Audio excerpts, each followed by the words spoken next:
All right, welcome this morning. We sincerely apologize for that. You're welcome to AM120. It's the Friday edition, and we'd like to thank you for joining us always. My name is Jadi Sola Ajibola, and of course, we'll be serving you with stories that made the headline in the dailies, and then we'll take you through weather report, quotes for the day, the interview segment, and we'll wrap it up with sport update. I'll begin from stories from the Nigerian Tribune newspaper of this morning. The major story that says, 2027 presidency, no one can scare me, Tinubu vows. The story is on page 4. It's turn of South. Presidency replies article, the story is on page 20. All right, on page 26, court issues warrant of arrest against ex-minister Farouk. One other, CBN pegs BVN enrollment age at 18, limits phone number changes. All right, Odua Investment Electron Energy seal $40 million deal. We'll come to page 26. Occasional heavy drinking poses major risk to liver. That's according to study. On page 19, your speaker escapes impeachment as Makinde intervenes. On page 5, all marketers blame rising cost of Jet A1 on global supply disruption, logistics expenses. All right, police arrest 6 in Ondo for planning bomb attack. The story is on page 3. Let's go to still on page 3. Gunmen abduct 14, including UTME candidates in Benue. Bus attack. 2.2 million seat for 2026. UTME nationwide candidate free to wear hijab into exam hall. That's according to the board. Still on page 3. Security forces on high alert for large-scale attack on airport prison. Our memo says that. Let's go to other stories. Inside headline stories this morning. Police expedite fugitive to UK. We also have other stories there this morning. Let's go to page 4. On page 4, you have police bust spiritual fraudsters in Kano. Arrest 2 suspect. The story is on page 4. And then you have road users, traders lament slow pace of Songota Road rehabilitation. On page 5, you will have other stories there this morning. Reps query Nike insurance firm over 1.12 trillion naira anchor borrowers funding. We come to page 6. Inflation resurgence poses a significant risk to business sustainability. That's coming from LCCI. Dangote Spotlight Refinery Vision 2030. Others at Nasarawa Trade Fair. The story is on page 6. Yetola commissions Nimasa Unilag Institute of Maritime Studies building. And then we'll go to page 10. On page 10 and 11, we have the opinion page. Patutomi flirting with intellectualism. The story is there. Nigeria's digital strategy needs more than federal momentum. The story is on page 10. A consensus foretold August collegiate moment, the block principle, Hamzat's race to Marine House. The story is on page 12. All right, let's come to page 13. Eye of Islam. You have Sultan rebutes viral terrorism claim once again on truth. Hajj 2026. Expert urge spiritual readiness, health compliance as Hajj Mobile marks 25 years. All right, Kwara student and global spotlight seek support for World Spelling Bee in China. And then we'll come to page 16. Makinde inaugurates Committee on 25 Years Tourism Master Plan 2026 Summit. Developing Nation launch Borrowers Platform at IMF World Bank meeting. And LC President Joe Ajero wins prestigious Labor Right Award. Your FG strengthening partnership on Moniya Inland Dry Port. All right, we'll come to page 17. Architect of connectivity. Of course, one of the telecommunications 2-decade legacy in tech, entertainment, culture, define modern Nigeria. On page 18, at 80, I remain grateful for Allah's grace. That's Musliu Smith. South African politician Julius Malema sentenced to prison for firing gun. That story is there. All right, let's come to other stories. INEC adjusts campaign timeline of Osun governorship poll. Kwara ADC chieftain proposes 6-point agenda to tackle insecurity. Governor Sule announces Wadada preferred successor in Nasarawa. Ogun ex-minority leader Adelaye dumps PDP for APC declare for second term.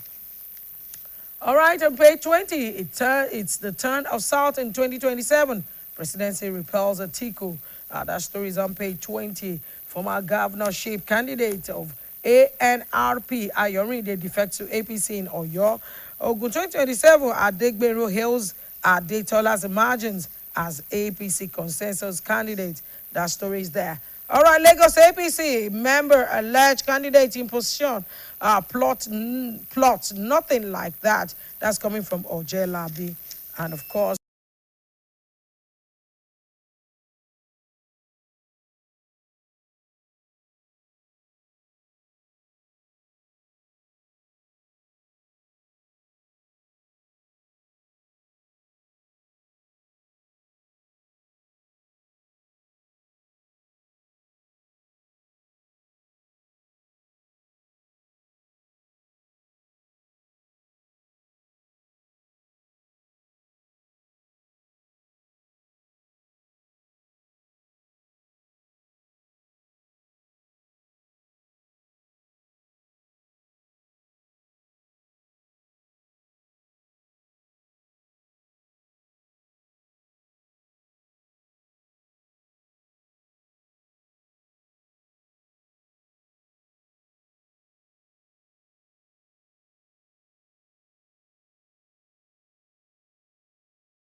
achieving innovative leadership.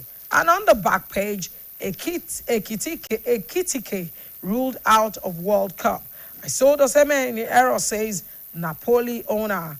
And of course, UCL victory boost ahead. City clash that's coming from Atate. And of course, those are some of the stories that made the headline this morning from the Nigerian Tribune newspaper. Over to you, Victor. Well, I've got the Nation newspaper right here with me this morning. An interesting story is right here on the front page. On page 3, Nigeria's economic policies paying off, says IMF. Also, we have on page 2, Tinubu opposition can't scare me off. Now to some of the other stories. Saraki Ahmed orders for culpable homicide trial on June 4. And that's a story that you find more of it on page 3. On page 5, Lagos 2027, Amzat takes consultation to Fashola and others. On page 29, tight security at venues as UTME begins. Candidates abducted in Benue. That's very sad developments out there. Now to ADC tickets. Atiku writes of Kwakwanso Tambuwa says he has more block votes than them. Ex-VP's bid will upset national unity, says presidency. And we have Edun at World Bank. Nigeria has no immediate plan to take IMF loan. That's a story you find on page 7. All right, let's flip on to the inside pages of the Nation newspaper for today. We have the stories on page 3. We have the continuation of that story about the ex-VP's bid upsetting national unity, according to the presidency. All right, flipping on to what we have on page 4. NIS disowns passports tendered by Ozekome in Husseini's London property dispute. Akpabio to what Parliament rises guardians of peace, justice, humanity. A federal government pushes skills and education reforms. We also have 2027 governorship. Sule endorses Wadada as a preferred successor. And also on that same page 4, 2027, Kogi solidly behind Tinubu, says still development minister. That's another story here, alleged fraud. Court issues arrest warrants against ex-minister Sadia Farouk and permanent secretary. And we have this one, First Lady to launch federal government innovation commercialization drive in Kano. Now to page 5, where Oshun 2026 begins. Oyebamiji visits Oni, promises not to betray public trust as APC candidates will fulfill campaign promises, according to Oyinti Loye. Okay, now we have ex-CBN Governor Lemo, APC chieftain Adegbinru and group back Yayi, Akure chiefs rally support for Adedipe. and 14 aspirants for Redo East constituency seats. All right, we have Abiodun Okay's 10,000 naira transport allowance 1 day off for workers. Okpeyolo gives scholarship to slain generous children. Lagos APC rejects allegation of candidates in position. Now to page 6, City and Crime. Gunmen attack commercial boss, abduct 18 JAMB candidates in Benue. NIS to deport 82 irregular migrants. Police for a bomb attempt, arrest 6 suspects in Ondo, recovers IEDs and incriminating materials. AIG GMO stops case transfers from Lagos Ogun commands. Orders sustain surveillance, crackdown on violent crimes. We have also on that same page 6, FRAC trains special marshals in Lagos. Lagos CP to Agege residents, warn your wards against cultism and violence. Police deport fugitive to UK over murder, drug trafficking. IG reaffirms commitment to global collaboration. And there's a case on alleged forceful entry. Court fixes May 20 for arraignment. On page 7, we have Edun, no immediate plans to take IMF loans. There's a strong push for continental monetary integration. And of course, food marketers, Fort Airlines on Jet A1 price out there. All right, flipping on to what we have on page 8, NGX BOI deepen partnership on SMEs financing. Nigeria's gig economy surpasses $5.17 billion, according to a report. NECA partner CIPE on transparent business practices, and federal government World Bank targets bankable projects to unlock blue economy. All right, flipping, way beyond the pages that we have right here to Friday threads. Yes, on page 15, we have Adamu unveils plan to unite Niger Delta through boxing. World Athletic hails Ophidi's mercenary move to Turkey. AFN welcomes back sprinter as Ogba hails ruling out there. Okay, on entertainment, on the center spread, pages 16 and 17, Demola Yusuf, creativity, depth, others vital for impactful themes. We also have Ibrahim Sulaiman, shines as a muse on EVI. And of course, Askari Fuji takes shots at police contributory pension scheme. AMVCA, Don Julio steps up as 12th edition kicks off. And of course, we flip on to what we have on page 18. United takes charge as guards Polo Club Abuja president. Diri names Bibowe as Bayelsa's new director of sports. Asoko dominates 400 meters as the champs grand finale. It's up in Ibadan. All right, we have title up for grabs as Man City Arsenal prepare for crunch clash. And on page 20, why Abdurazak wants to be Kwara godfather by Olosasa. Oshodi Solo deserves better representation to project Tinubu's achievement that's coming from Ayedun.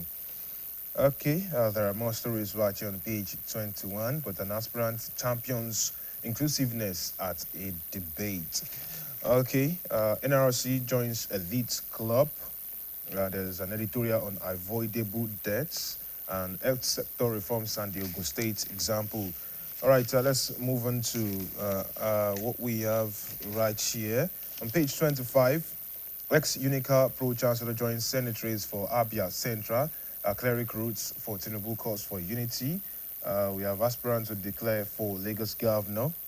Over 2,000 benefit from EMT Foundation free medicals.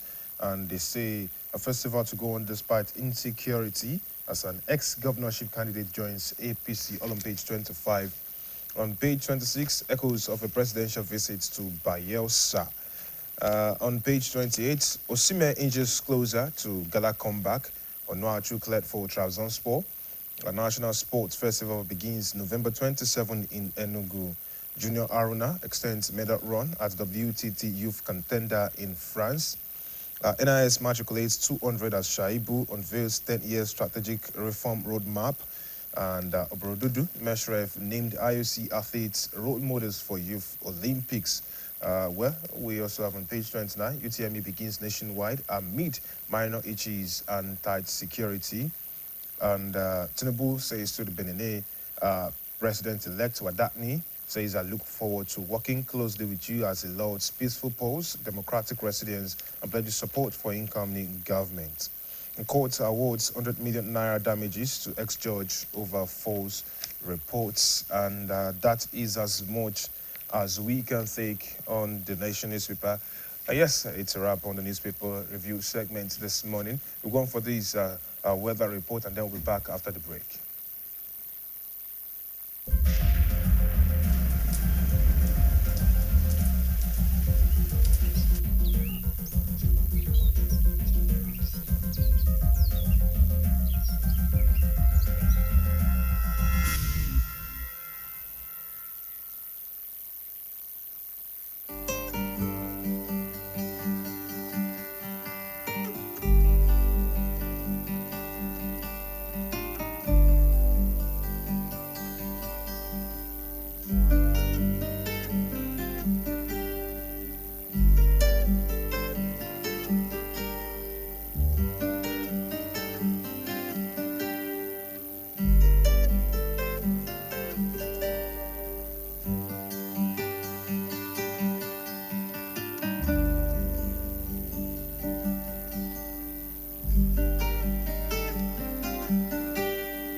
All right, welcome back. It's still AM120, the Friday edition. And of course, right about now, we're in our interview segment and we have a guest in the studio with us to look at the topic ongoing Nigeria's terrorism trials. Are victims getting justice? That's what we're looking at this morning. And we have, of course, a legal luminary here with us this morning, Mr. Adebimpe Adilowo Esquire. He's going to be doing justice to the conversation. Our first guest this morning, you're welcome. Good morning. All right, of course, as of April 2026, Nigeria is conducting one of its largest mass terrorism trial, with the Federal High Court in Abuja convicting 386 suspects out of 508 cases presented in 4-day session. The trial are part of an ongoing fast-tracked effort to prosecute individuals accused of involvement with Boko Haram and the Islamic State West African Province, ISWAP. Of course, the mass conviction in the early April 2026, 386 suspects were convicted on various charges, including terrorism financing and aiding Boko Haram. Sentencing convictions resulted in prison sentences ranging from 8 years to life imprisonment, with 4 individuals sentenced to life imprisonment on April 8th, 2026, for role in Boko Haram terror attack.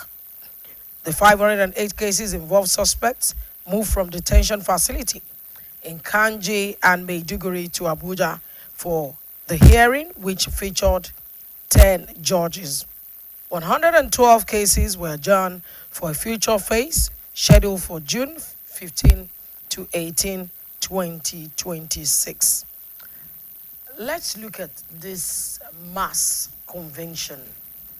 Have we ever had this before in the history of Nigeria? Not at all. So why did we look at taking the issues together? First of all, I want to say that there are a lot of pressures from international community on Nigeria, how Nigeria handle the terrorism case.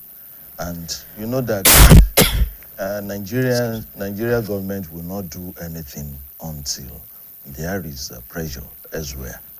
And I know That's an assumption. it's not an assumption. We have seen a lot of situations like that, whereby until international community intervene in particular situation, Nigerian government will not wake up. You remember issue of Christian genocide.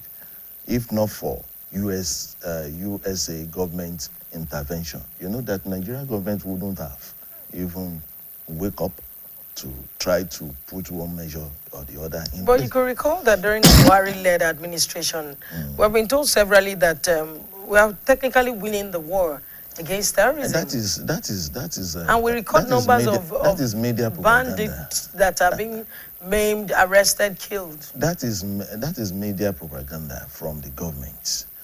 You see, technically designated what have you? Those are the language, semantics used in order to cajole the people of Nigeria with that, to show that government is doing something right.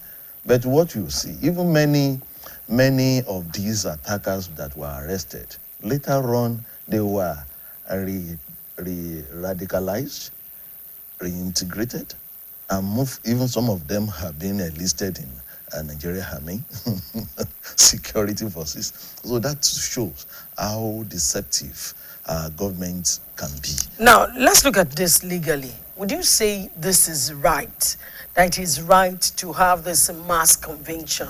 It is under our law. Is it professional? It is under Best our practice? law. It's not a best practice. It's not a standard of justice, because at times we say justice delay, justice deny, but justice rush most times also creates a lot of chaos. You see, the principles of law will say we will rather free 10 criminals than convict just one. That shows that we don't, our system do not allow, or justice system do not allow any rush in justice system. When you institute a matter today, the first day, you get convictions. It shows that a lot of things we are only playing. That shows that we are only playing to gallery. But sir, we have many of those 386, pleaded guilty. Most of the convictions were through guilty pleas. I have questions about their legal representation, amongst other things. I know we are swooping in and saying we are getting the financiers as well as those perpetrating the acts themselves out there on the field.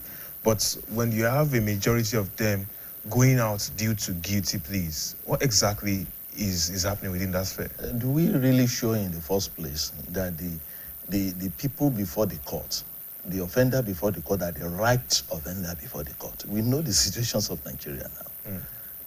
Do we really sure? Those people that brought before the court, do they really understand the crime? I mean, the charges against them? Because for anyone to come before the court under that grievous crime, to plead guilty, you know that even our courts still give room for allowance for checking whether that very person is in the right senses, because they will first of all test whether is maybe insanity has not set in or some other things, because this is not a charge of stealing. This is not a charge of all of that. It's a charge of terrorism. Charge of terrorism is not just a charge that can just go and free flow like that. There should be a lot of measure put in place to educate even the offenders, so that offender will know his or her rights before under the law. But in a way that somebody came to court and pleaded guilty, you will think, is it not something? I mean, something not wrong somewhere. They utilized that Terrorism Prevention and Prohibition Act of 2022, amongst other things, when prosecuting. And one of the reasons being given is to clear a backlog of detainees, speed up. I don't want to use rush, like you said, Speed up. but but then we're looking at a case where they're saying they're clearing a backlog of detainees, and like you said, there's a possibility, very high possibility, that people who didn't commit these offenses could be amongst those. What could they have done to better identify, the right people for the right purpose? Government understands what they need to do. You know that many young guys were arrested during the August 2023 protest. How do we show they are not part of this set of people we are talking about? Many were arrested and are not released up to today. So they just charge people for. I'm very sure people that are charged for this terrorism, whatever, they are not right people. They are not Boko Haram. No, that's an assumption. It might be an assumption, but in a way, when you go and check it, you remember that during that August 1st, 2023 protest, certain people carry flag of Russia and some other things, and they were arrested. They were not prosecuted, of course. Those carrying flags, are you saying carrying the flags is not an offense under the law of the Federal It is an Republic of offense. Nigeria? It's an offense, but you know now it's a separate offense. From terrorism. From terrorism you are talking about. This is an insurrection, treason, and felony. It's quite different from Boko Haram activities, banditry, and some other things, who really wage war against the states. Before we continue in that line, let's even look at it. And let's even agree in the first instance that all these people that were brought forward, the 508 away from those 386 convicted, let's even agree that they were suspected terrorists or bandits. How did we manage to arrest and keep 508 people, despite the congestion of our facilities? How did we keep them? Knowing fully well that even keeping them is dangerous, because it could also lead to prison break. Why do we keep them? And that's the right question to ask. That offense was not committed, I think, yesterday. Not even in one day. Not even in one day. Not even in 1 year. Why should we need to keep them? I'm afraid if the right offender have not been released and then just mop up prisons in order to show to the world that they are handling terrorism case in a good time, I'm afraid. Okay, now we got to learn that many of them got about 20 years imprisonment as their sentences. And we're asking the question, because it's a part of the conversation this morning, are victims getting justice? Some have complained that, one, there's no closure for the victims who are still alive. Two, the sentencing for many of those convicted. Three, is justice complete without healing or some form of attempt at healing for the victims? In conflict resolution, let me even take it from that angle. In conflict resolution, justice is of two ways. Okay. Justice for the victim, justice for the offender. If you go into conflict, then the conflict manager would like to bring the both parties together in order to heal, whether this is a victim or what have you. Now, in the case of in the case of the terrorism, the real people to look after are the victim, because they must have lost a lot of things. One, psychologically, they will not be balanced again. 2, they will lose a lot of materials. Many people will be displaced. 3, you will see that even many of them would have lost their loved ones. Then who will bring the loved one back to life? Many of people that lost to that attacked a lot of things like that. Many of them are breadwinners in one family or the other. Now, if you are not focusing on trials of the offenders and then you leaving the victims apart, then justice has not been done. Convicting an offender is not a thorough justice. Because I lost my loved one, I lost my property in the process, or something else. You know, many of them will still be suffering from what we call post-trauma syndrome. Yeah, attack or disorder. You understand? You can discover that who is taking care of such, and then to manage PSTD is very costly. Yeah. Because to bring that such person to normal again. Do you have a system that looks at under our system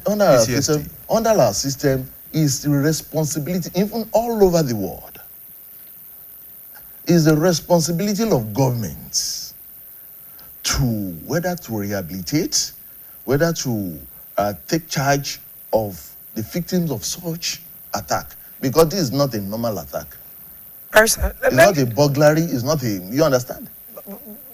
Barrister, let's look at some of these convicted cases. 20 years, 8 years minimum. What's the implication on our facility? That's 1. 2, what's the implication of having those large number of people? Does the law say that when someone is found guilty, just like they claim that they, said they were guilty of the offenses or the offense, does it allow for terrorists, having confirmed, to be given, sentenced to prison? I mean, I thought that if you kill someone, let alone millions of people that have lost their lives, such a person should be killed as well. Why are we giving them? Why are we sentencing them to imprisonment? The charges were very. Some were charged for sponsoring the terrorism. Some are charging for aiding and abetting. And then under our law, different charge or different crime attract different sentencing. And that is what we have just seen. If somebody is aiding and abetting, he didn't really commit that crime.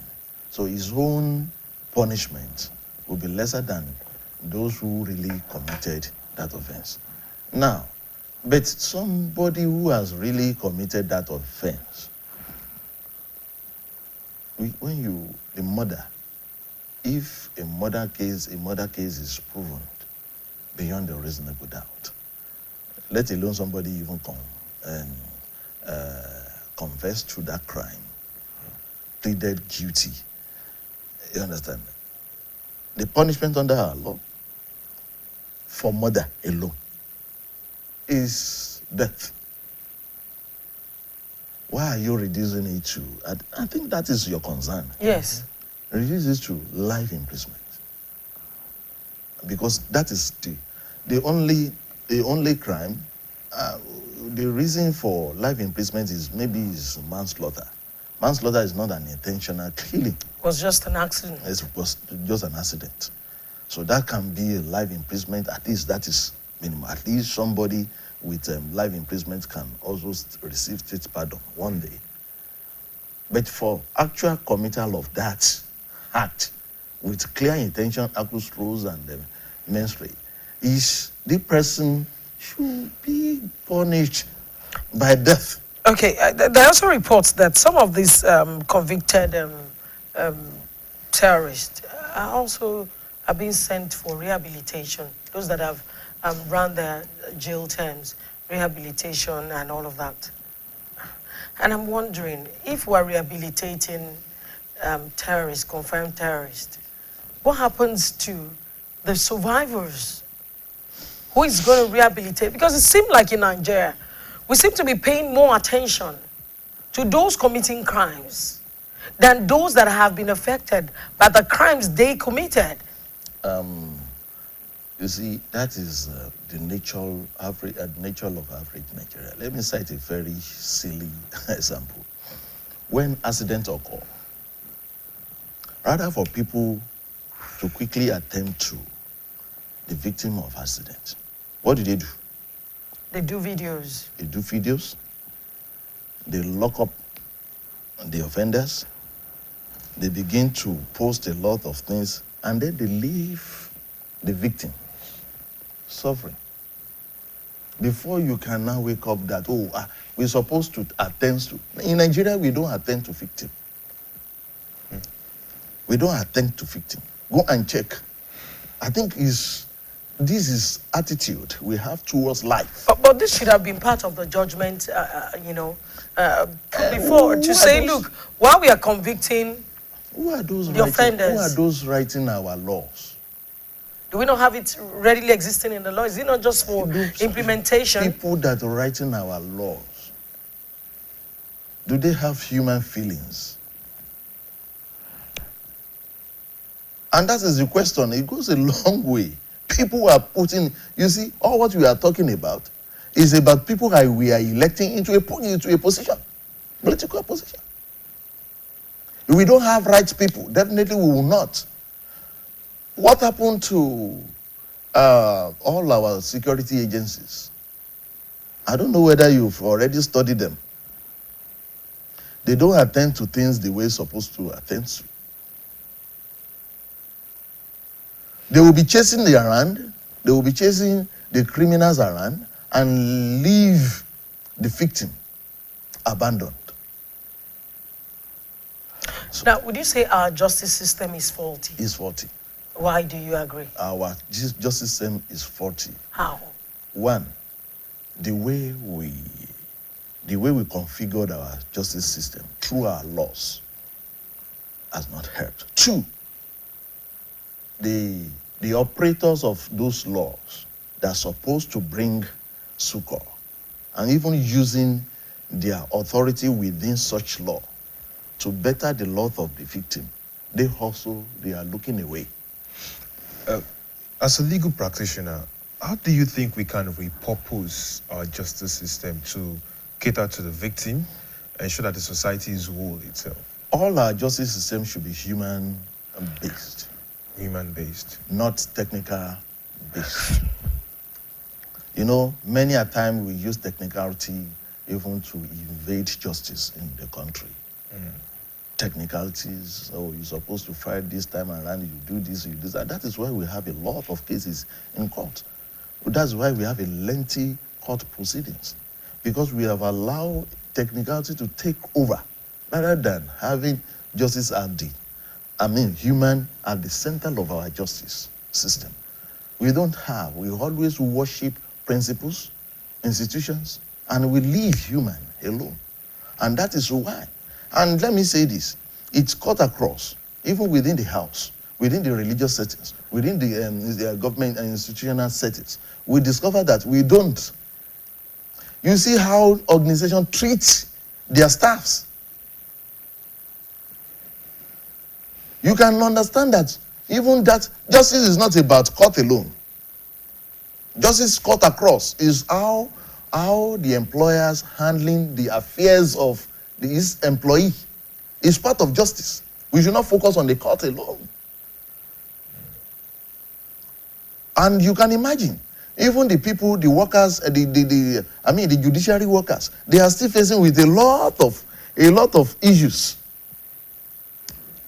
The judiciary workers that are supposed to provide justice to the people outside there, they are battling with a lot of things within. So, when we are looking at court alone, definitely we will not get anything done. We should look at holistically on what is justice. Not everything that we bring to court we amount to justice. How do we relate? Do our systems allow for human-centered institution? That our focus should be on human. Can you imagine? Elsewhere, their focus is human. All their activities, policies is human-centered, people-centered. But in our situation here, we like to worship institutions and principles. Okay, now this brings to my mind something that we saw recurrently over time. First, something we spoke about earlier on, the rehabilitation of terrorists, bandits, and all the names that they called them back then.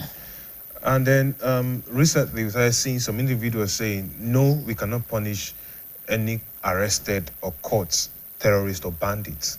They are our brothers. Even from a chieftain of security stakeholder. And you start to ask questions about why those messages are pouring out.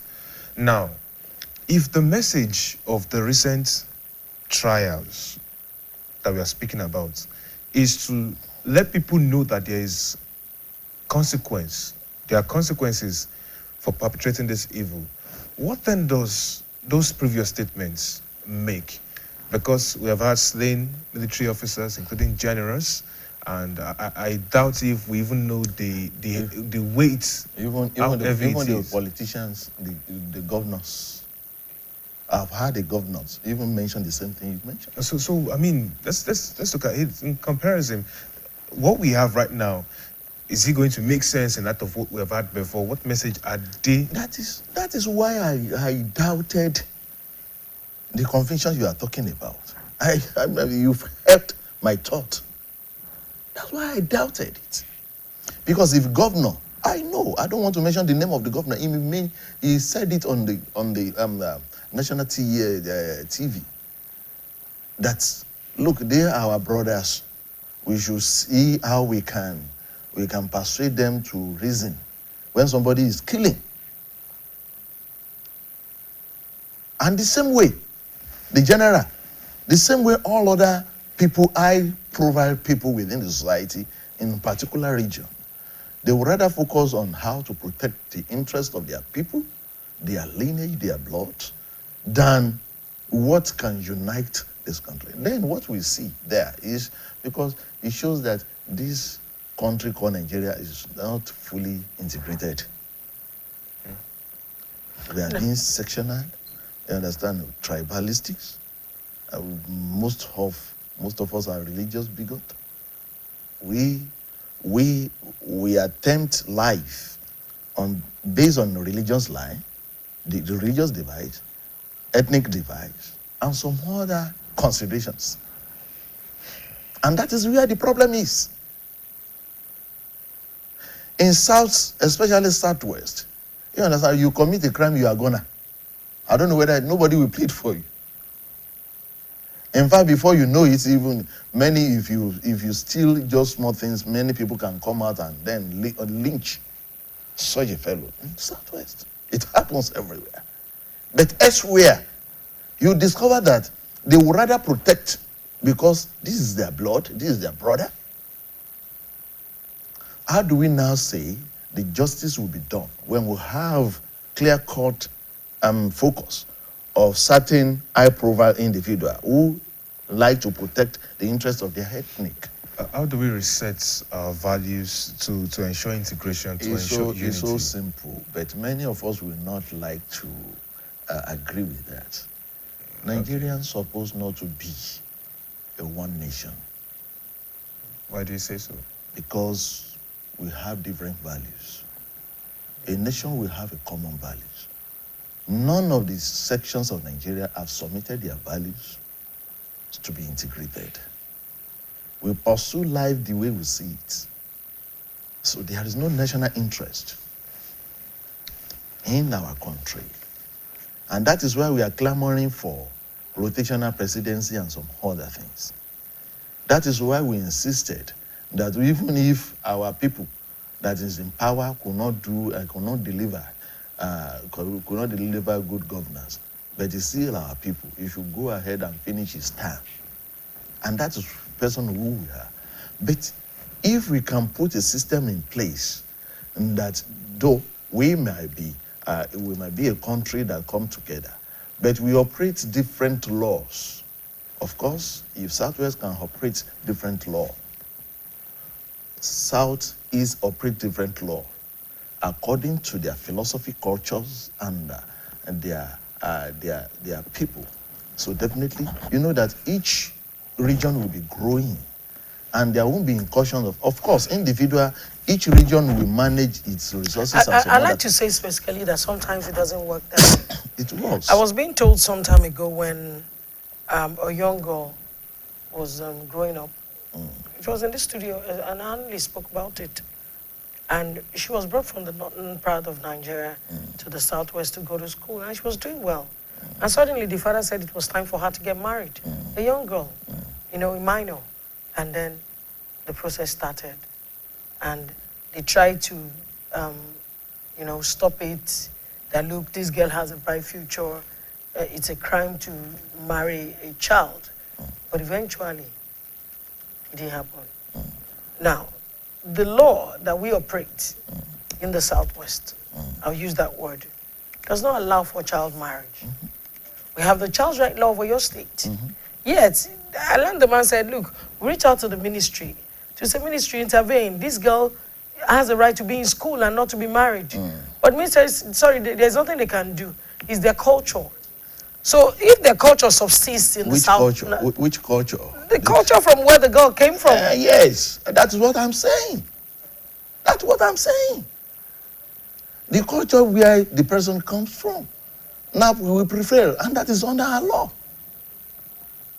You understand? But when we operate different laws that govern different philosophies, govern different cultural traditions, and we are growing that way, meaning that we have a loose center. If law of the land, let me say this, law of the land that prohibited the terrorism will be taking course, definitely there will be a lot of influence for that law not to be implemented. Because whoever the offender is, and the region the offenders come from, will determine. But whether we like it or not, we can't go our separate ways. We can go. I said in the meantime, we can't, because whether we like it or not, we have to promote the unity of Nigeria. No. You see, that is where why we are where we are today, because we think that something is not possible, because they made us to believe that Russians of this world, not just Russia, USSR then, and today, they went their different ways. What of Yugoslavia and some other countries like that? We have many countries that are not up to 500,000, and they are managing their affairs. Why should we want to emulate US? US is not just one culture based. They come together and the reasons together. But the Nigerians of a thing is not the intentions of people, ethnic group within Nigeria. It's his intention. It was intentions of the slave masters, the colonials, to put us together. But then, back then, we can even record Victor. We worked together as one to gain independence. We are not. We didn't work. Many people are you sure we didn't? Because let me say this. Many people don't understand. You see, the narrative they put down is quite different from the real narrative then. Many people don't understand. But then we were the ones who kept singing our heroes past. Mentioning their names, putting their names on the currency, and because we are not the one. We are not the one even wrote all those lines. The national anthem you are talking about. We are not. The same national anthem we have gone back to? Yes, we are not. That one is adopted from Rich's empire.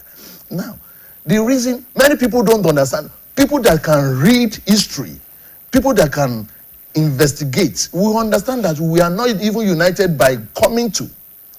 It was, it was a marriage of inconvenience for us then. Are you saying that since we have been married together, we have not yielded any possibility?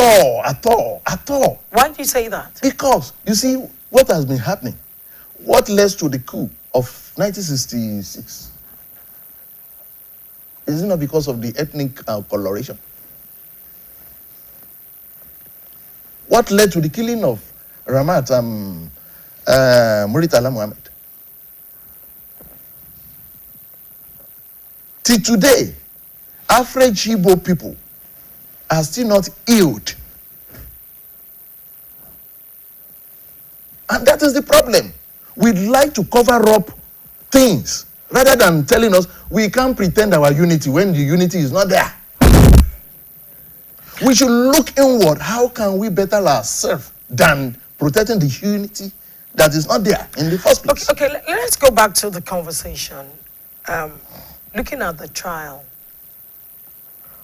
would you say that the 10 men committee who were judges on the seat in that 4-day session, would you say they were fair? They administered justice fairly to the I would not like to comment on that. Reason being that I'm not privy. I was not privy to what happened in the court. What I read on the newspaper is what I can comment on. But by my own feelings, I would say it is clear that Justice Rush, Justice Rush is something else. Because how would you say 10 judges in 4 days handling cases of how many cases? About 500 cases. 500 cases. Meaning that they handled 100 per day. Per day. How do you mean? We do something ridiculous in the country. But you have said that some of those cases were related. So to my mind, maybe those who had the same cases involving the same incident were brought together. When the same cases brought together in the same, you see, if these cases are related, were they arrested at the same scene? I don't know whether you get that. Somebody committed crime at the Bono, another at Kaduna, another at Niger, and you bring them together. No. You can't do. Yeah, their cases might be similar, but they are not. The parties are not the same thing. The only way you can consolidate a matter before the court to accelerate hearing is maybe this person committed crime here. It's the same person that committed crime another place. It's the same person that had committed crime another place. Then you can consolidate the cases together because it's the same person. Okay, now I want us to look at something different that has been popping up by a section of Nigerians. Recently, we saw what happened with the airstrikes, at the Borno-Yobe border, and the fallout, the reaction from many Nigerians.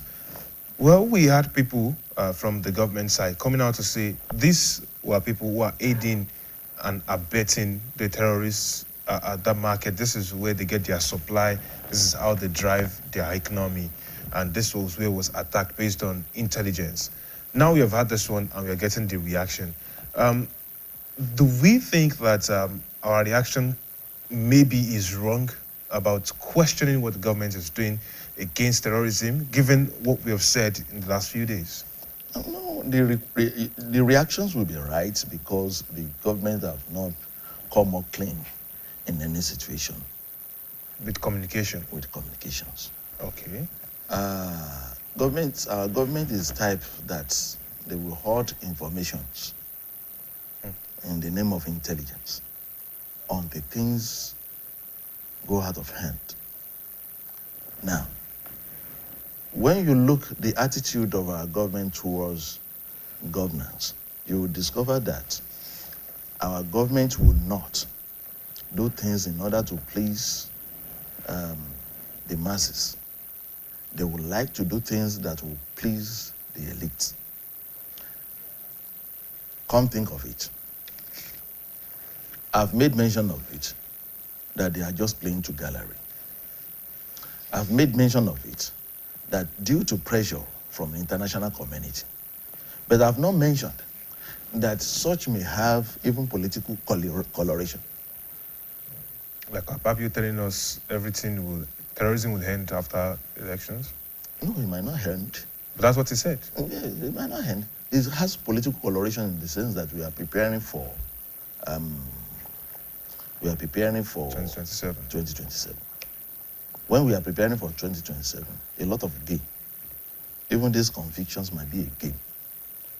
When you put a lot of people into the cell, you understand? The negotiation will be, can you support our cause?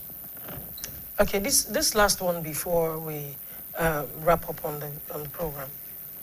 These people, even after being convicted, do they have the right to appeal the conviction? They have the right, except for those people.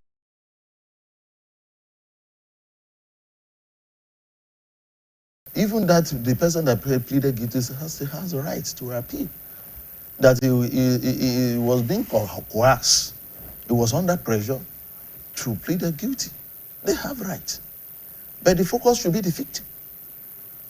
What government has done. Because any victims of terrorism attack or what have you is purely responsibility of governments to take care of their medicals, to take care of their accommodations, and then for even financial compensations, especially those ones that their children are out of school.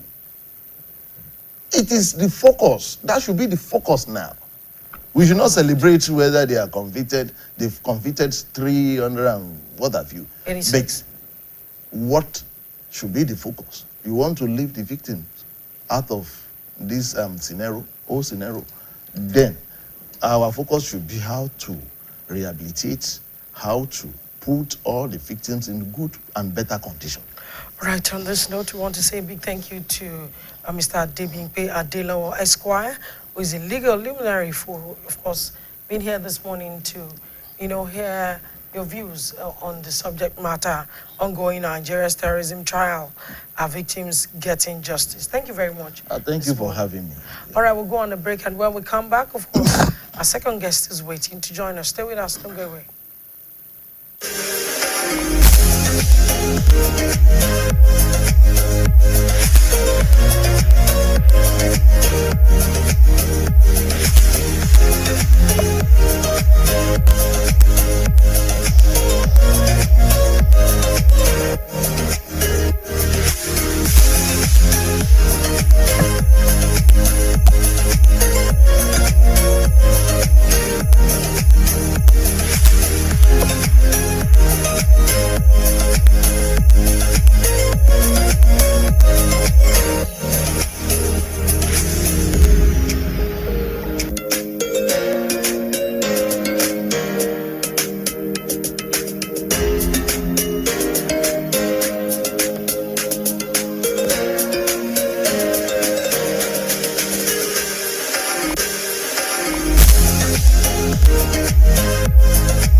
Thank you very much for sticking around with us. Yes, the conversation is still ongoing. Yes, the conversation is about the ongoing Nigeria's terrorism trials. And there's a huge question right on there. Are victims getting justice?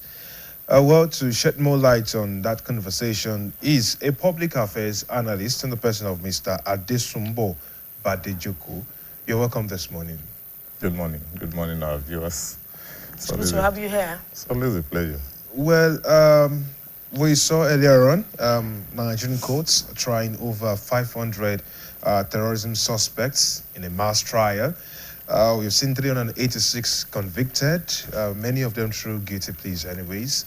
And we've also seen some of them being brought into different categories. There's a case of 9 who were involved in the 2025 massacre that killed about 150 individuals. Now, seeing this, we call it, I think it's the largest terrorism prosecutions that we have had in Nigeria's history. I don't know, I could be wrong. But seeing this, as a public affairs analyst, what's the first thing that comes to your mind when it comes to victims getting justice and this move? Yeah, there are two different things. Victim getting justice goes beyond sentencing the offenders. That's just one side to it. These are people who have been subjected to a lot of psychological trauma. They've lost loved ones. They've lost sometimes properties. Sometimes they've been maimed. You can imagine young girls that have been raped, and then you are sending the rapists. So what effort is being made by the same governments to subject the rape victim to a therapy that would help the victim to full recovery? These are things, lifelong injuries. You understand? But we keep saying, even some of them are even still in captivity. We're in 2026. Leah Sharibu was kidnapped in 2018. That's how many years ago? 8. Now, when she has parents still alive, perhaps those who had participated in a kidnap are among those being tried now. And you send them to prison. But Sharia is still in captivity. And you now say the parent has gotten justice. And no effort is being made. But you hear from the terrorists themselves or their informants saying that, okay, she's been delivered of a baby, 2 babies, meaning they know where she is. And no effort is being made to getting her out of that captivity. And then you sentence the people that participated in the kidnap to prison after trials. And then you say that is justice. That is not justice. It is not enough to just sentence the offenders. It goes beyond that to getting justice. I overheard the first guest even going to the extent of financial compensation for the victim. It's part of it. You need to do whatever it takes to take that thing off their mind, even though it's going to be very difficult to forget about it, but at least to help them heal from the calamity that has befall them. So that is until we begin to go in that direction. For instance, why will you be rehabilitating Boko Haram? You understand? Or terrorists. And then their victim is not being, enrolled for a kind of rehabilitation, because there is not only the offenders that need rehabilitation. Those who are the victims even need it more, because they have suffered psychological trauma that will affect them. Some will not recover from it. Especially when you just abandon them, you commiserate with them, maybe give them relief material, and you think it will go away. It's not going to go away. Let's talk about the sentences itself. For most of the sentences, we've seen about 20 years imprisonment, for some a minimum of 8 years. I don't know. There's a lot of questions in the mind of many citizens. We've seen reactions to that online. I don't know if you have a different opinion about that, but I mean, Looking at all the charges and the sentences that we have, it's out there. You said it in your intro. They pleaded guilty. When you plead guilty, it automatically reduces the maximum sentence for that offense. Now, we also have in the law of penalties ranging from, I think, a minimum of 20 years to life imprisonment to outright death sentences. How many of them will get the maximum sentence? To a lot of Nigerians, these people don't deserve even fair hearing. What they truly deserve is what? Mass execution. But again, we are in a democracy. When the government begins to go into that direction, human rights issues will crop up. And that is another global thing. It will create a global concern. Because how would you prove that all the people you are executing en masse are actually guilty? So these are issues that we are dealing with. And that's why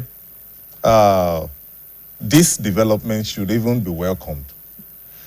Welcome. Because have we heard of such before? What we usually have is that they've crossed the border. They are foreigners. They are not Nigerians. Those are the initial excuses. So you are impressed that government had to go to this point? They are not seeing it to the end. But at least we are hearing them do this for the first time. Who are those that were paraded for Chibok girls? That was how many years ago? 2014. Do you understand? Have you had any people or any group of a gang being paraded for Chibok girls? Same thing for Dapchi. You understand? So these ones that are even captured now being by recent offenses, not the ones that were even more terrible. A backlog of detainees from time past. Maybe the Chibok or the Dapchi. The issue of detainee is a systemic one. You understand? And these are areas where we need judicial reforms. I was expecting, though you did mention some of it, because some years back I, through a humanitarian effort, visited the Agodi prison. We actually wanted to give them some relief materials, so I had to go ahead to make inquiries. So my findings was that they have inmates numbering about 1,007 or thereabouts as at then. I'm talking about 2015. You know that out of that 1,000 plus, less than 300 are the ones having their actual jail terms. The over 700 left were awaiting trial. So over 70% of those they were awaiting trials. And that's the same scenario in every prison or correctional facilities that we have there. So when you now take that aggregate, and this may not even be terrorists, because terrorism was already trending as at the time I'm talking about. More so, it was Agodi prison. We don't have much of terrorism case here. They would rather be in correctional facilities up north. So, look at that. And these ones are waiting trial. Will be kept there. Some may be exchanged for some high-profile criminal and executed. It happens. Some may just be left alone. Some will just die. Some may escape, if like we had in Kuje sometimes back. So when you have that situation, and why are they kept there? Because emphasis within the judiciary is usually placed on corruption cases and other political cases. Those ones will see quick trials. You understand? But when it comes why is it that way? Because even in the law, because of the peculiarities of those cases. Now, why can't you create, for instance, terrorism charges? Why do you have to go to the regular courts? Why can't the legislature pass a law that will establish a special anti-terrorism or counter-terrorism tribunal, which is where these people will be taken to? The only thing they are looking at is terrorism cases. That will speeding up their trials. And those who may be guilty, maybe they were just rounded up innocently, if proven, will be set free. Those that deserve the maximum sentences, you give to them. Okay. But nobody is talking about that, despite the fact that we've had laws in this country We were signatories to so many conventions and protocols against terrorism globally. But we are not doing the right thing. Now let's look at the number, the large number of people involved in this, convention. Don't you think that we might be working towards another prison break? Because, I mean, if you have such, except they're splitted in different places. When they are, they committed, as claimed, the same offense, and they are kept in the same place, don't you think it might be another opportunity to regroup and replan against the Federal Republic of Nigeria?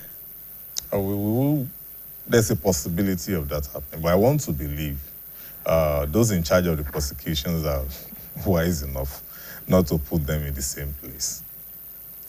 Maybe that court where they are standing trial is the only available one for now, or to accelerate the trials, so they decide to group them together since they committed similar offense and accelerate it, which is part of what we've been asking for. Now, this is for terrorism.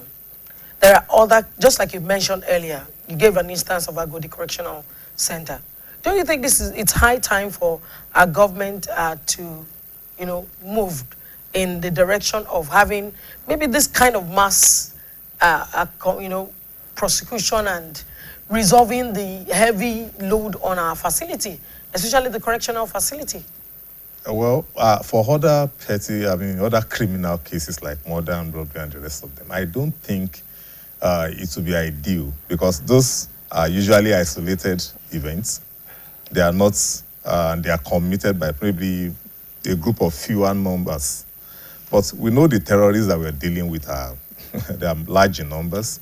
They don't go alone. They go en masse, especially those involved in mass kidnap, and of course those involved in mass killings. Those ones don't go individually. So if they have traced them to maybe their hideout and then round them up from that place, they will definitely give them mass trial.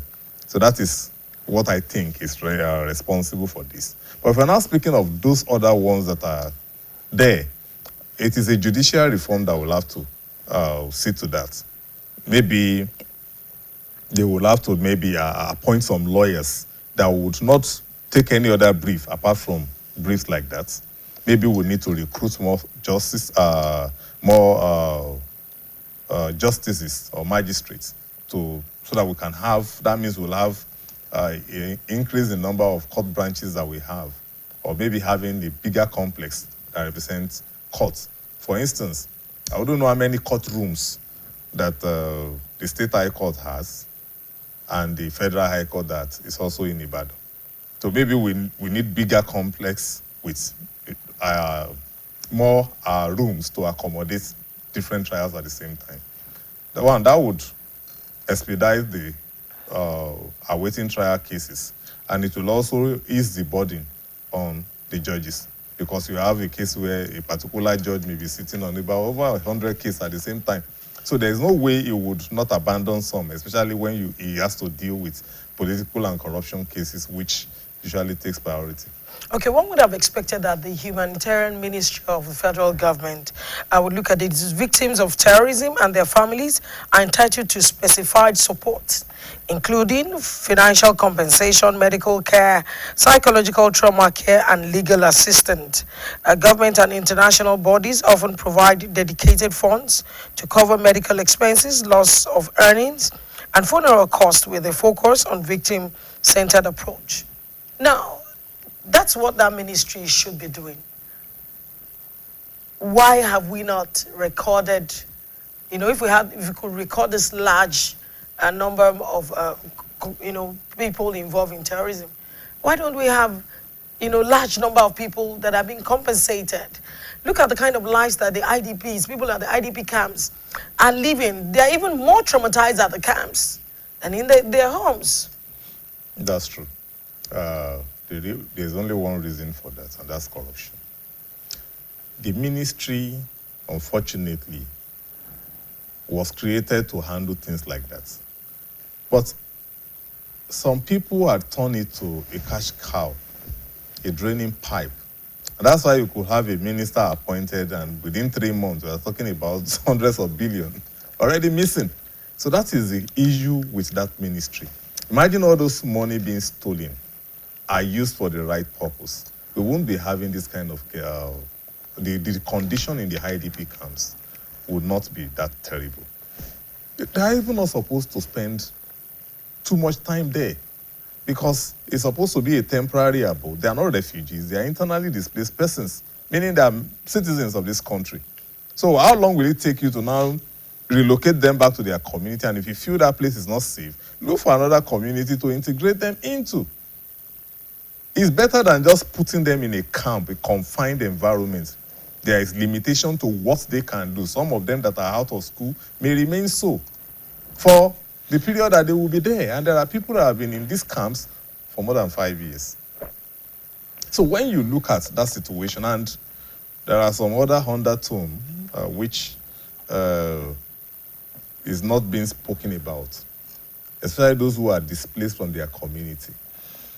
Some forces may not want them to come back because the real reason for their displacement is so that they can be mining resources that they have in that environment. So how long are we going to keep them away from them? If they now take them back, it's going to be going against the real intention behind the initial attack. So for how long are we going to keep them away from their communities?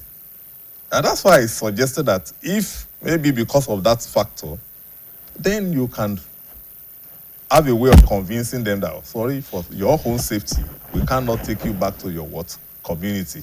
But neighboring communities are willing to accommodate you. Then you move them there. They can start a new life from that environment. Now, let's look at this issue of terrorism. Who do we hold responsible for the act of terrorism in the first instance? For whatever reasons we claim that terrorism is existing, somebody should be held responsible and accountable. We'll start with the government, because failure of government usually leads to it. Governments, when it happens, will only focus on the kinetic approach. Okay, use of force to go after the terrorism. And when you do that, then you are not looking at what is fueling it. Those who are participating in this terror act are sometimes teenagers. In fact, mostly teenagers and adolescents in their early 20s. Now, these are people who should be undergoing training, either for academics or for vocational. Do you understand? If you had engaged them in those activities, it would have been so difficult for any people to use ideology, you understand, to convince them that once they get involved in this will be what they will get in the end, because those are the reasons why you see them getting recruits. Because over the years, and that's where northern leadership cannot wash their hands clean on this, because they've created a feudal system that has been fueling this thing. You understand? They created it for political purpose. Now it is backfiring. If you want to say, okay, religion, like some people are made to believe, we have the Middle East countries that are also practicing the same religion. Can you compare the UAE or Qatar to anywhere in the north? Is it not the same Islam that they are practicing there? So and they're developing their nation. Why should your own Islam be about impoveration and al-Majiri and never about development? And now you have terrorism at your hand. How come we don't have it in those places? Meaning that there's a superior ideology or a different ideology other than religion fueling this thing. And when you have that in place, it feeds on illiteracy, when you don't focus, when governments don't invest in human capacity,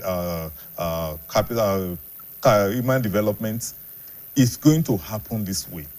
You understand? If they've been educated, they will probably be working for the government or a private sector. Some of them would have relocated from the community. So are you? If they had been engaged in vocational and they were established, they will be busy with their work. Someone that is busy, even the Bible says an idle hand is the devil's workshop. So when these guys are not doing anything, they're just roaming the streets, begging or looking for some parents give birth to these children, so why should they be on the street? Why would they be idle? You say parents gave birth to these children. Parents should be held accountable. There's a system in place For instance, you say parents gave birth to the children. How come government is supporting mass wedding? Anyone that wants to get married, there's no way I want to marry a woman. Means the person has the capacity to live with a woman and to do what? Feed the woman. Why should you rely on government to sponsor your wedding? That is also happening. It shows that the system is designed for the government to just be giving them peanuts and not empower them. In lieu of what you said now, do you agree with our first guest who said that we shouldn't have been one nation because we are not integrated based on the values and the way we operate? Only a fool would disagree with that. Nigeria is not one nation. Whoever is telling you we are one is deceiving you.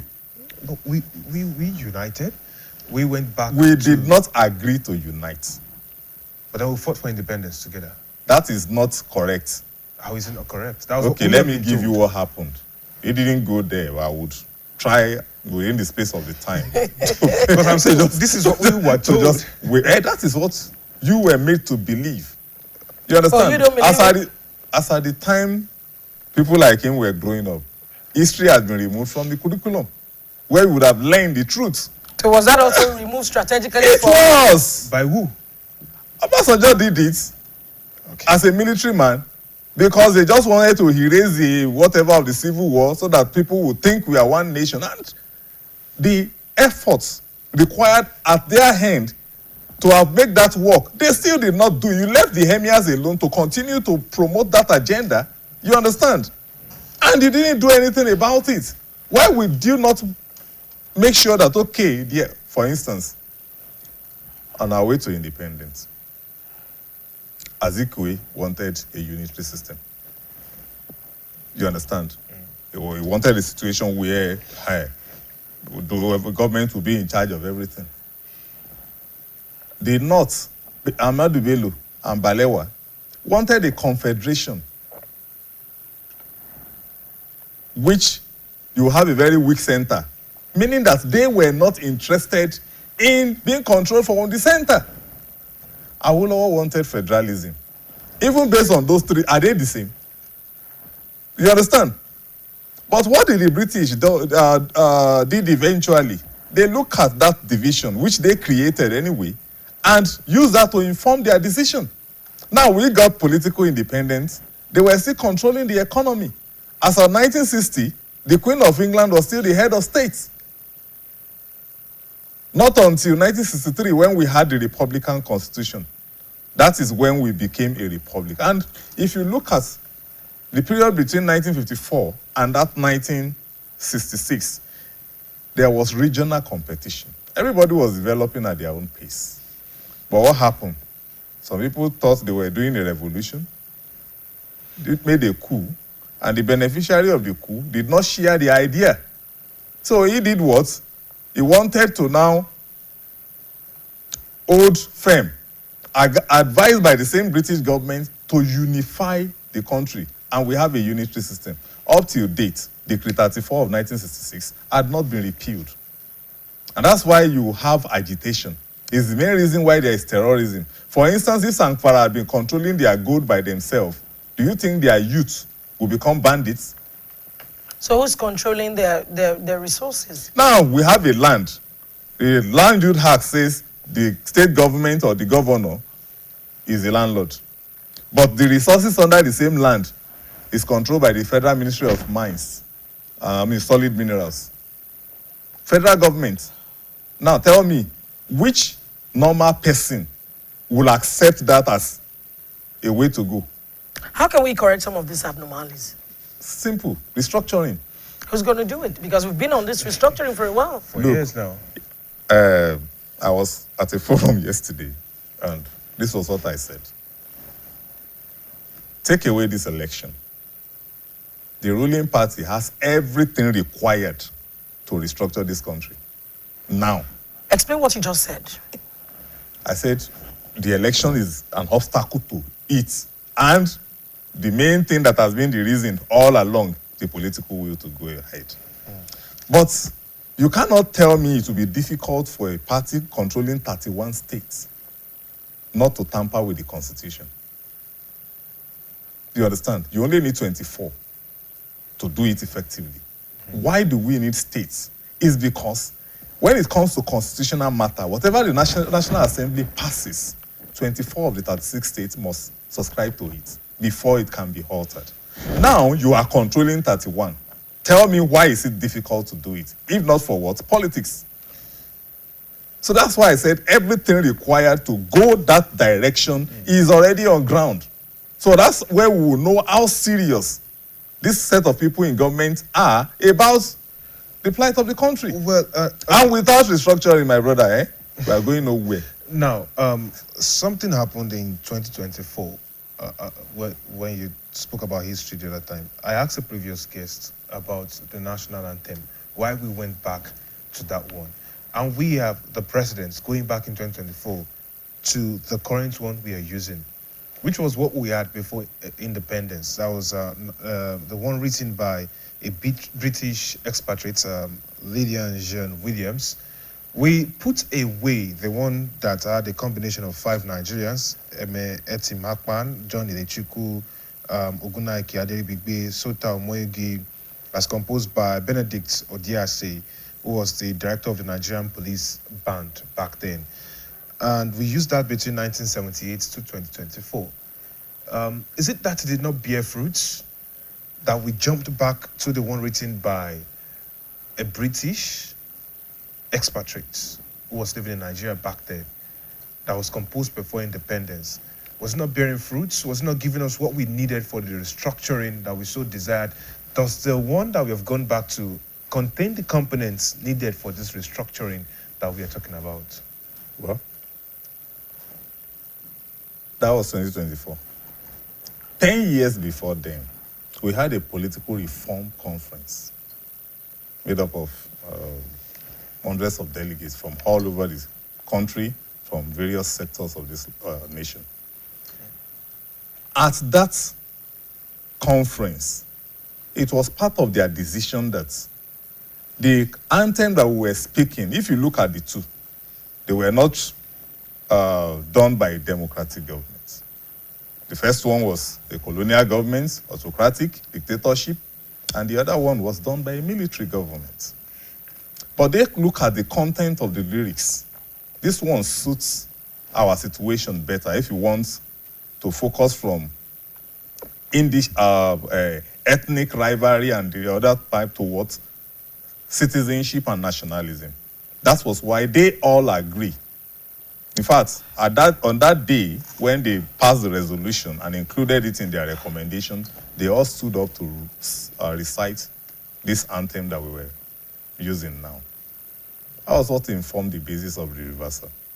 So it's not that this government just woke up one day and then wanted to spite the man who was in power when the abandoned anthem was placed in place. And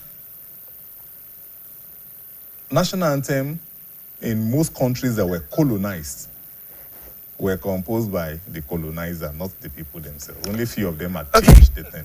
Let's, as we try to wind down the conversation, let me quickly ask you, this mass convention, do you think it is It's likely... mass trial for now. Mass trial. Because Do you think it will serve as a deterrent to those that are being coaxed, encouraged, I persuaded? don't think so. Why? It will only maybe pacify the victims. But I told you that one thing is fueling terrorism in Nigeria, an ideology. Now, there is only one way or two ways to combat ideology. One, you create a superior one that would water the influence of that one down. And two, you find a way to block the fuel for that ideology, which is the status quo as at the time the thing will start. Now, this second one is what can be easy for the government to do, blocking the fuel. How would they do it? They are beginning to look into that direction now, a non-kinetic approach. But where they are getting it wrong is they are focusing more on the offenders than the victim. It should be a balanced thing. Then you are also focusing on those who are already involved. You are not focusing on those who are potentials, the wannabes, the ones that are yet to be recruited, so that those ones will also not end up being recruited. That's the problem that we are dealing with. We still have how many number of out-of-school children? 18 million or thereabouts. Why should we have that figure when education should be a birthright for every child? You understand? What are the northern governors doing about education? It is their exclusive reserve when it comes to primary and secondary education. If our government, federal government is not supposed to have business there. And that's why all the secondary schools that federal government has is just 107 in the whole of the federation, the unity schools. Wow. Is it 107 schools that we have in the whole country? Meaning that majority of our secondary schools are responsibility, even areas where we are not facing terrorism. Go and look at the condition of the schools now, especially in remote areas. Well, we are seeing some facelifts in the ones in the city. But is it the same in remote areas? Do they have teachers in those places? You understand? So when we don't take education seriously, we are not going to block the fuel. These are things that the government need to begin, because that's human development index. And when we say education, what is not goes beyond reading and writing. We have placed too much emphasis on certificate, paper qualification in this country. And in the process, we've de-emphasized skills. We need to go back to the basis of promoting skills, because it is not everybody that will get a white-collar job. A white-collar job even enslaves you. It is skills that will empower you in the real sense. So these are things that the government need to be doing aggressively. UNESCO that said 26% of your budget should be voted for education. They know what they are saying. That's the only way to develop a nation. Meaning that if in 2026 you go less than 20%, maybe you could only do 10, the balance of 16% must be added to the next year's budget to make it like 42%. That's the way to go about it. Which seem not to look like it's going to exist. And it's not difficult, is it? It is just that the government prefer to build bridges where they will steal money and roads. That's an assumption. But on that note... It is not an assumption, it's a fact. On that note, well, it's not... I can prove that, so... I can prove it for you if you want me, if you have time to go in there. No, not in this conversation, because our time is fast spent. All right, Mr. Adesumbo Badejoko, thank you very much for your blunt and sincere point of view. We want to sincerely appreciate you this morning. Of course, on behalf of our producers and crew member, Mr. Adesumbo Badejoko, who is a public affairs analyst, thank you for joining us this morning on the program. Thank you for having me. All right, we'll go on a break, and when we come back, it's going to be sport updates. Stay with us. Don't go away.